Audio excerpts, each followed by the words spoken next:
welcome back to the Citizen channel. You're all staying safe and well. This is a part 2, so if you've not watched part 1, guys, go back and watch it. Very important.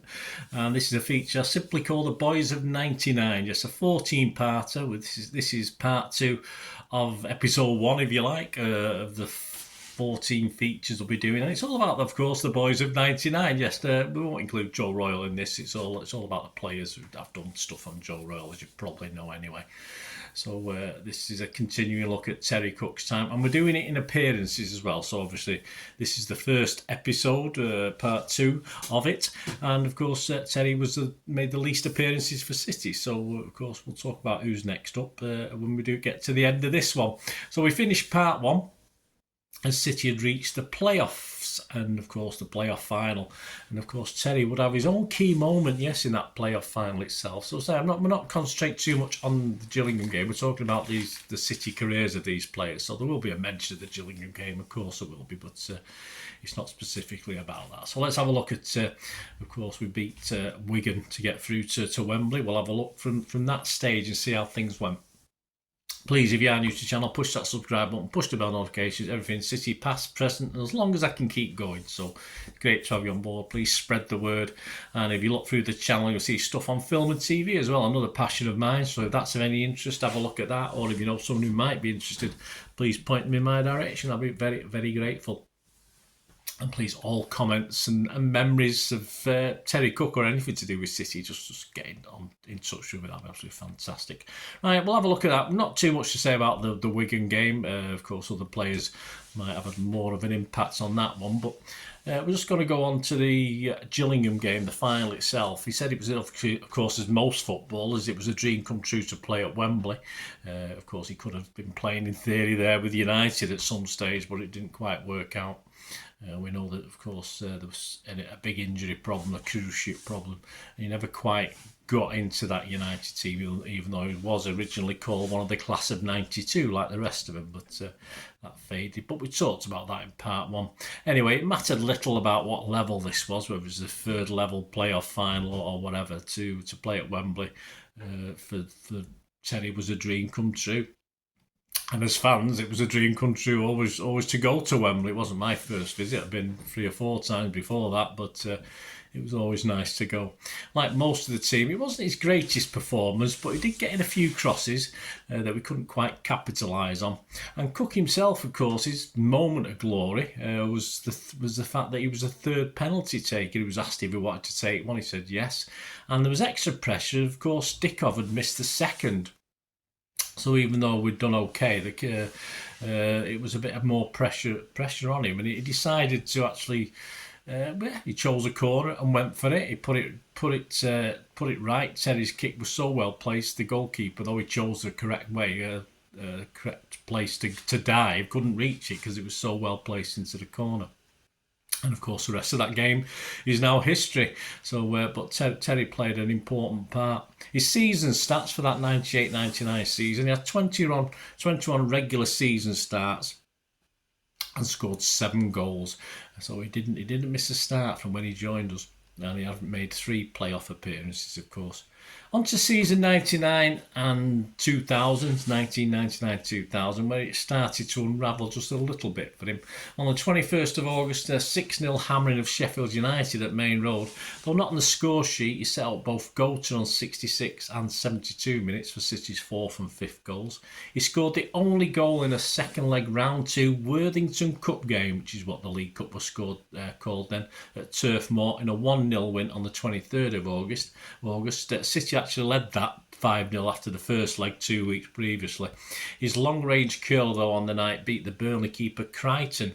The Burnley manager Stan Ternent said it was a fluke. Not very nice, Stan.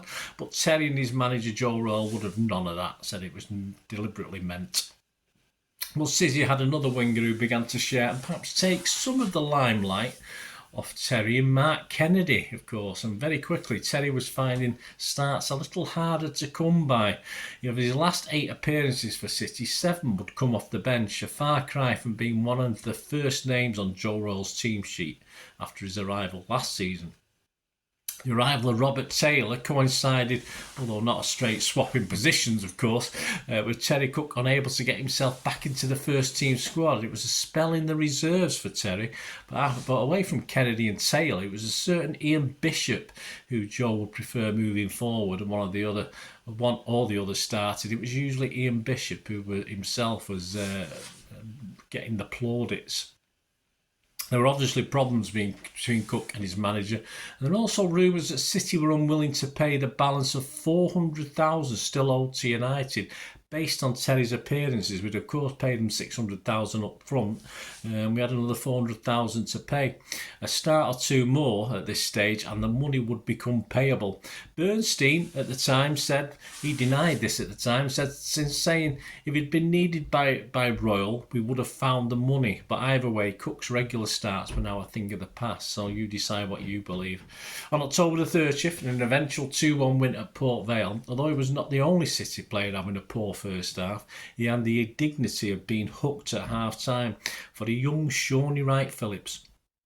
Cook didn't start another game after this. His last appearance was off the bench, replacing Danny Tiatto at half-time in a main road loss to Huddersfield on the 27th of November. He was also an unused sub in a home game against Swindon on December the 18th. The line-up for that last appearance in the Huddersfield game: Weaver, Edgell, Granville, Vikings, Jobson, Horlock, Pollock, Jeff Whitley, Taylor, Gota and Tiatto, and subs himself, Peacock, Crooks, Bishop and Wright. Terry would now find he was unwanted by Royle. He would spend the rest of his City career either in the reserves or as a lone wanderer, and even the change of manager failed to revive his career at City. Wigan, Sheffield Wednesday and Grimsby Town were all loan agreements before Grimsby took the plunge at the end of the March transfer deadline date in 2002 after a short loan period with them. Well, it cost nothing, so why not? But as it happened, at City he had problems. As with City, he had problems with the Grimsby manager as well after a fairly good start. So obviously all wasn't well. On moving to Grimsby, he said at the time, I feel as though the last couple of years had been a bit wasted, but I would like to thank City fans for all their good wishes and support. They stuck with me through to the end. Yeah, I don't think we ever disliked Terry Cook. We just thought he went off the boil, and obviously we had to go with what our manager was thinking. Interestingly enough, Robert Taylor, whose arrival, although not specific to a position where Terry played, coincided with Cook not playing any more first team games, also joined Grimsby at the same time. His season stats were a bit sad that season. He made just 6 league starts and 7 sub-appearances. In the League Cup, he managed a goal, but he made 3 appearances and 1 as a sub. And he played more time for the City reserves over for 3 seasons. For the 99-2000 season, he made 10 reserve team appearances, scoring 2 goals. For the 2000-2001 season, he made 15 reserve team appearances, scoring 1 goal. And for the 2001-2002 season, his last at City, he made 19 appearances, scoring 4 goals. He would also play briefly for Sheffield Wednesday before playing in the US and Australia, before a brief spell in Azerbaijan when a knee injury finally ended his playing career in 2011. To City fans, Terry Cook was a breath of fresh air, and it was such a shame it ended as it did. Personally, I remember his early promise did wane the more time he spent at City. You come down to our level, mate. But he was a talented player, there's no doubt about that. And his cruciate injury had possibly in 1997 had possibly robbed him of, say, half a yard, which was the difference between being good and being very, very good. Royle confirmed this in an interview at the time that he thought he'd lost that little bit of pace. But as we can all see, he definitely had a football brain. That was never to be doubted. He once said of his manager then, or when he joined City, Joe Royle, that he was a nice guy. But there's no doubt that the relationship between the two became just a little strained, and Royle preferred others in the squad at the time. And if money has something to do with it, we're not too sure. You decide. There you go guys. Terry Cook, and just a look at his City career and just a brief look at other things he did as well in his football career. Hope you enjoyed this. Let me know any memories you've got. We will be back with the episode 2 of this. Episode 2, we're going to look up the next guy in appearances. Is always a shock to me, and even though I know it always is a shock. We're going to look at Mozza, of course, Andy Morrison, in the next City Boys feature, the Boys of 99 feature. So join me for that and let me know your memories of Terry himself. Please, as I said, get that subscription button pressed. It'd be great to have you on board. I'm on various socials. If you, as an individual or part of an organisation, like what I try and do, I'm always looking for sponsorship or support for the channel. So you can message me through YouTube if you can.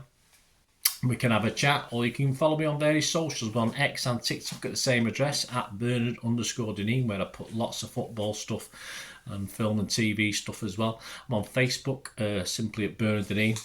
And of course, you can email me as well, guys. There'll be an email on the page. But more importantly, get in touch with me about that, or more importantly, get in touch with me about your memories of Terry Cook or anything to do with City. It'd be great to hear from you. Until we meet again, you know, that's one thing, don't I? Please stay safe, Blues, and everyone else. Come on, City. Bye for now.